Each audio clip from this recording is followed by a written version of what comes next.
guys, what's up? Two-Wheel Turban, and in today's video I'm going to be talking about, kind of how I decided on this bike and if I should have went with its little mean evil brother, the 890 Duke R.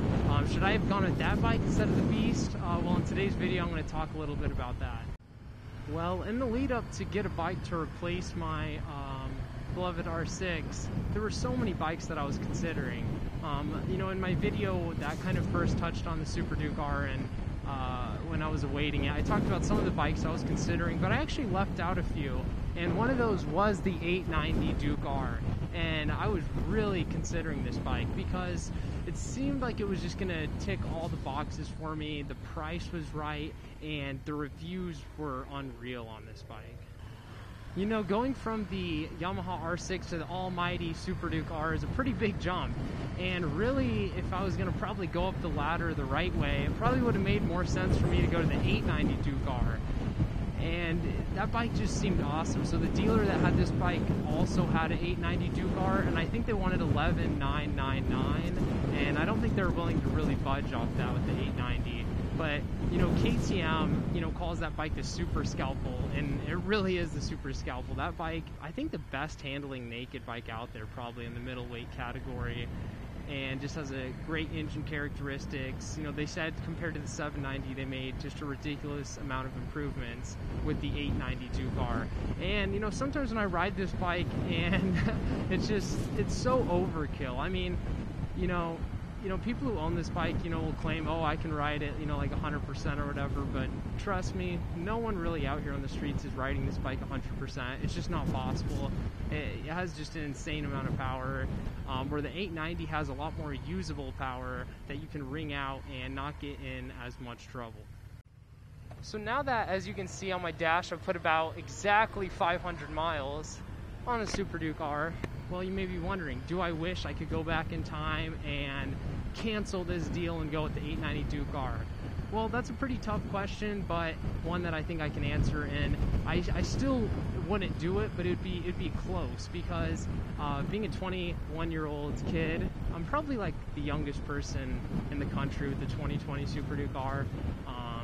If you're watching this and you're younger, feel free to comment down below, but I feel pretty confident that I'm probably the youngest owner of one of these 2020s, maybe even in the world, who knows. I feel like not many kids this young get these type of bikes, it's just kind of a unique bike to get. But the 890 is also a really unique bike, and that bike I think makes around, lower 100 horsepower range, maybe like around 120 or something, and still makes great torque. I believe that bike's a 2-cylinder that's super torquey.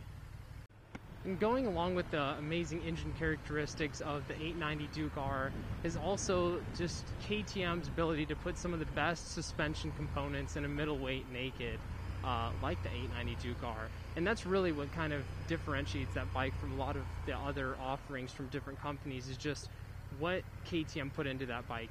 The TFT display, the electronics is all fantastic. Oh, Ferrari. Oh, that's sweet. Oh, that was nice.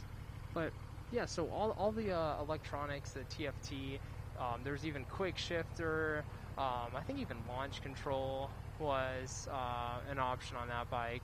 Speaking of electronics and all those high-tech traction control, all the different rider modes and stuff that came along with that bike, you just don't really see that in a lot of the middleweight nakeds. And that was really steering me in the direction of, considering it. But what really kind of pushed me to getting really close to getting that bike was a review from Bike World. That dude over there, I can't think of his name, but he's probably the best moto journalist right now. I would have to say so. The dude has some of the best skills in riding and describes what it's like to ride the bike in the best manner, where it feels like you literally just rode the bike after one of his reviews. And he said right now it's his favorite bike, I think, on the market, which for someone who gets to ride all the bikes that are out there, and he's ridden the 1290, for him to say that for the road, that the 890 Duke R is the best out there, wow, that definitely put an impression on me. But at the end of the day, it's just so hard to avoid getting one of these halo top bikes. you know, I feel like if I would have gotten the 890 Duke R, I would have been like, oh, there's just, you know, a little bit more I would have wanted out of it. Just like anything else in life, you know, there's always something more. Even if you have the best things, there's still stuff left to be desired. But yeah, after cracking 500 miles on this bike, I'm getting more and more used to it day by day, and really falling in love with it more and more. I know that one video I made recently of the 5 things that I hate actually got a ton of hate from you guys, which is pretty crazy. I didn't think the Super Duke community would be that sensitive to critiques to the bike, but I guess it just shows how much of diehard fans are for this beautiful bike that I really do love. But that 890 is definitely a good choice. So, you know, if you were in my position and you're thinking about considering the 890 or the 1290, you kind of just have to ask yourself, I think it comes down to personality almost. If you're the type of person who's going to be, you know, kind of always wanting more and maybe complaining in the future that you didn't get the 1290, I would save up the extra money, or, you know, make it happen where you get the 1290. But that 890 is probably an awesome package that's probably actually better for the street, considering it's just more usable power. You know, this thing, you can get in really big trouble with the police extremely fast. Like within under a second, you can be probably facing some huge tickets and reckless driving, and also getting in trouble for having the front wheel up. That's definitely something to consider.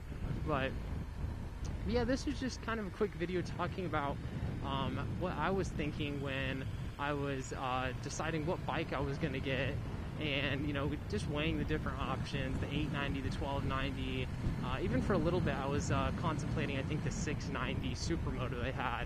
But ultimately, I'm really happy I got the 1290. If any of you 890 Duke R riders are out there, please let me know your riding experience with that. I'd love to know. I hope I can get my hands on one day and kind of compare the two bikes, because I'm sure a lot of people in the market, you know, consider buying either one because they're both just great options. But yeah, guys, I hope you enjoyed this little video, and more KTM videos, more other motorcycle videos to come, so be on the lookout for that, and I'll catch you guys on the next video. See ya.